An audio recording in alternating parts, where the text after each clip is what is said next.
And I saw a new heaven and a new earth, for the first heaven and the first earth were passed away, and there was no more sea. Revelations 21 verse 1. Genesis 1:2, God's Spirit moved upon the waters.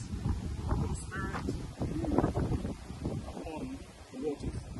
God's Spirit, it moved upon the waters.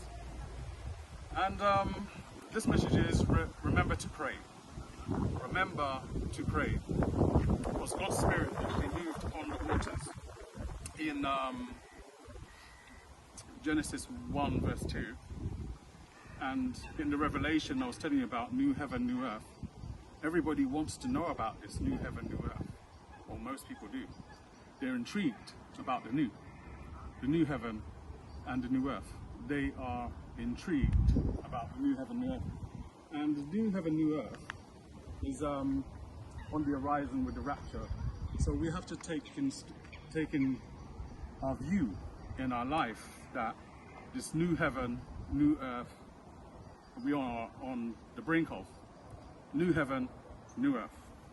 We are on the brink of the new heaven and the new earth. We are on the brink of it. We are close by to the rapture. And the new heaven, new earth is to do with the rapture. And the new heaven and the new earth is the part we want. We want to see it. We want to go to it. We want to experience it. We want to be a part of it. But how can one be a part of it if one ain't in the way for God to save you? And 1 Corinthians 15 verse 50 talks about flesh and blood will not inherit. So we need to have our place, our heart, our mind, our soul in God's hands. We need to get in tune with Pentecostal people, or Pentecostal people who would pray for us, or we get saved.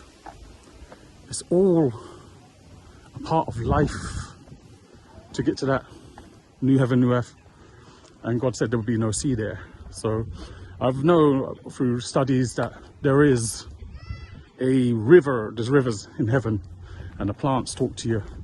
One preacher went up to heaven and he sat in a velvet seat, and on earth the beauty of, or the comfort of your, when you sit down, you have to try and find comfort in a chair. He said when God took him to heaven when he was 8, that he sat in that velvet chair and the comfort found him. It found him. So it's opposite. It's the earth and heaven. There's things that are similar, but there's things that are opposite too. And the opposite part of it is he did not need to go and find comfort. The comfort found him, and the chair got to him. It got to him. Remember to pray is the message. And not only is the message remember to pray, I had 21 I had all-night prayer, for about 1 year. 1 year. 1 year and a half, less 3 days. And I know what that felt like. So when we talk about remember to pray, it is, I've been through it. I've experienced the prayer and the struggle and the strain. And God supernaturally helped me to do it, but did I like it all the time? I can't say I did. Was it tiring at times with supernatural strength? Yes. I was okay. But sometimes God let me feel my natural strength, and God let me feel the natural strength giving me problems. But when I went in that 1 year prayer, all night prayer every night, 3 hours sleep a night, that was something. I remember to pray, and I have to remember to pray. I've got no choice. It's my life. But people out there who hear this, remember to pray. Remember to pray. Remember to find some solace. Remember to find some kind of area with God in your life that you would have time in prayer with the Lord. You know, sometimes it's difficult, sometimes it's hard,